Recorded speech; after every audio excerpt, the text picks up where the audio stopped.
क्या आपने ऐसा सेंटेंस बोला है जो ग्रामेटिकली करेक्ट था लेकिन सुनने में ऑकवर्ड हो? तो उस समस्या का नाम है सिंटैक्स। आज की इस वीडियो में हम इसी समस्या का हल सीखेंगे। Hello everyone, welcome back to the English Bharat, जहां भारत सीखता है इंग्लिश और मैं हूं भारत। आज हम बात करेंगे सिंटैक्स की। Syntax in English grammar.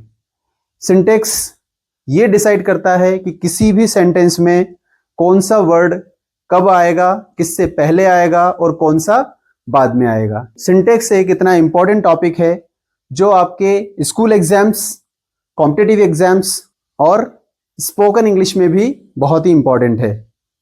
तो सबसे पहले समझते हैं हम इस वर्ड को कि सिंटैक्स होता क्या है, किस चीज को सिंटैक्स कहते हैं।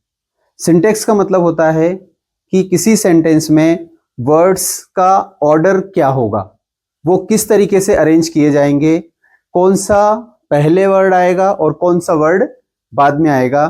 फॉर एग्जाम्पल, दो सेंटेंस हमारे सामने हैं। दो सेंटेंस में से पहला सेंटेंस सही है और दूसरा सेंटेंस गलत है।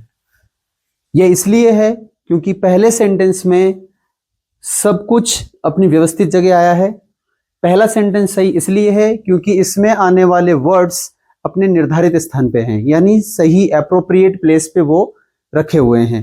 हमारा सिंटैक्स का सबसे बेसिक फॉर्मूला ये कहता है कि सबसे पहले सब्जेक्ट, फिर वर्ब और लास्ट में ऑब्जेक्ट आएगा। ये हमारा सिंटैक्स का सबसे बेसिक फॉर्मूला है। इसका मतलब Ram is reading a book correct है, और अगर इसी को हमने Ram book reading a is लिखा है, ये गलत है। क्यों? क्योंकि इसमें ये ग्रामेटिकली जितने वर्ड्स यूज हुए हैं सब सही हैं, लेकिन वो सही ऑर्डर में यूज नहीं हुए हैं।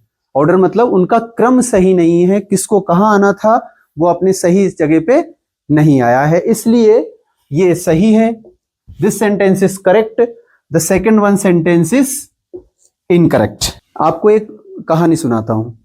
एक बच्चा स्कूल आता है और अपने टीचर को बोलता है, sir I yesterday saw movie.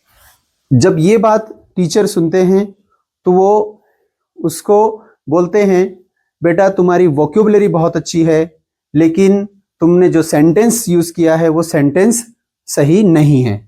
क्यों? क्योंकि इसमें एक मिस्टेक है, वो है सिंटैक्स इन इंग्लिश ग्रामर, कि तुमने जो वर्ड्स का यूज किया है उनको सही जगह पे, सही ऑर्डर में या सही क्रम में उनका उपयोग नहीं किया, इसलिए तुम्हारा सेंटेंस गलत है।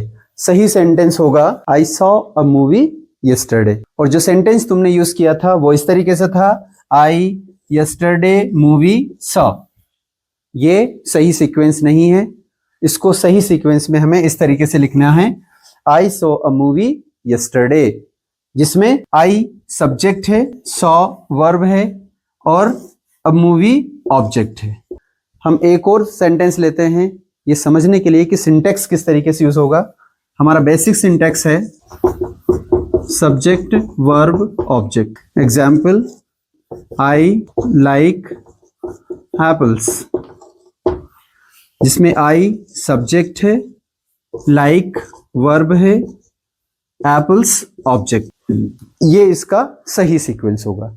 ग्रामेटिकली आपको पता है कैसे होगा, लेकिन उसका जब तक आप ऑर्डर फिक्स नहीं कर पाएंगे, जब तक आप उसको सही ऑर्डर में, सही प्लेस पे आप उस वर्ड को नहीं रख पाएंगे, तब तक आपका पूरा सेंटेंस सही नहीं होगा। तो आपको एग्जामिनेशन पॉइंट ऑफ व्यू से, परीक्षा के हिसाब से भी आपको जरूरी है कि आपका सेंटेंस सही बने। सिंटैक्स का पता होना चाहिए। आपको कॉम्पिटिटिव एग्जाम में जरूरत पड़ेगी और आप स्पोकन इंग्लिश में यूज करेंगे तो उस समय भी आपका सिंटैक्स सही होना चाहिए। तो अब आपका टर्न है। मैं आपको एक एग्जांपल दे रहा हूं, आप कमेंट में ये लिख के बताएंगे कि इसका सही सेंटेंस क्या होगा। एप्रोप्रिएट सिंटैक्स का यूज करके इस सेंटेंस को आपको सही लिखना है। Playing children park in the are, इसका सही सेंटेंस आप कमेंट बॉक्स में लिखेंगे, मैं उसको चेक करूंगा। अगर आपको वीडियो अच्छा लगा है तो लाइक कीजिए। अगर आपको लगता है कि ये आज का वीडियो जो हमने बनाया, आज के वीडियो में जो हमने सीखा ये आपके दोस्तों के लिए इंपॉर्टेंट है, तो शेयर कीजिए। आज हमने सीखा कि सिंटेक्स सेंटेंस फॉर्मेशन की बैकबोन होती है और जिसका सिंटेक्स जितना स्ट्रांग होगा उसकी इंग्लिश उतनी ही क्लियर, कॉन्फिडेंट और करेक्ट होगी। तो अगर आपको आज का वीडियो अच्छा लगा है तो लाइक कीजिए और अपने दोस्तों के साथ शेयर कीजिए ताकि वो भी अच्छे से सिंटेक्स सीख सकें। इसका मतलब सेंटेंस फॉर्मेशन उनको अच्छे से आ सके। ऐसे ही और इंफॉर्मेटिव वीडियोस देखने के लिए चैनल द इंग्लिश भारत को सब्सक्राइब कीजिए। मिलते हैं अगले वीडियो में, तब तक प्रैक्टिस करते रहिए और अपनी इंग्लिश इंप्रूव करते रहिए। Thanks for watching.